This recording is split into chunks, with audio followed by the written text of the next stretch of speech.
বিভিন্ন টাইপের category video upload করলে কি প্রবলেম হতে পারে, এমন কোন ধরনের সমস্যা হতে পারে, আজকে আমি এই ভিডিওতে বিস্তারিত আলোচনা করব। ধৈর্য সহকারে এমন মনোযোগ দিয়া আমার কথা শুনবেন, এমন ভিডিওটা দেখবেন।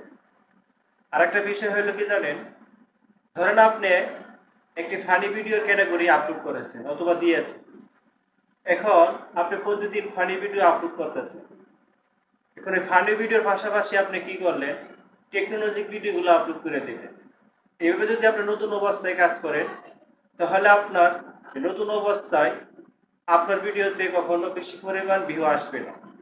যদি আপনার ভিডিওতে বেশি পরিমাণ ভিউ আসতে নিয়ে আসতে চান, তাহলে অবশ্যই আপনার কি করতে হবে, যে কোনো একটা ক্যাটাগরিতে আপনার করে থাকতে হবে।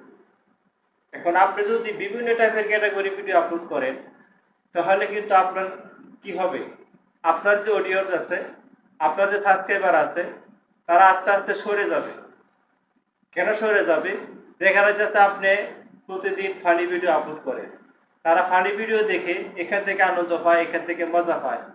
কিন্তু আপনি কি করলেন, একটা সময় গিয়া আপনি অন্য এক টাইপের ভিডিওগুলো আপলোড করে দিতেছেন। তা আপনার অডিয়েন্স কিন্তু বিরক্ত হয়ে যাবে। বিরক্ত হওয়া যাওয়ার পর কি করতে হবে, তারা সরে যাবে। তারা সরে যাবে, আর তারা সরে গেলে আপনার অডিয়েন্স কমে যাবে, আপনার ভিউ কমে যাবে, আপনার ওয়াচ টাইমও কমে যাবে।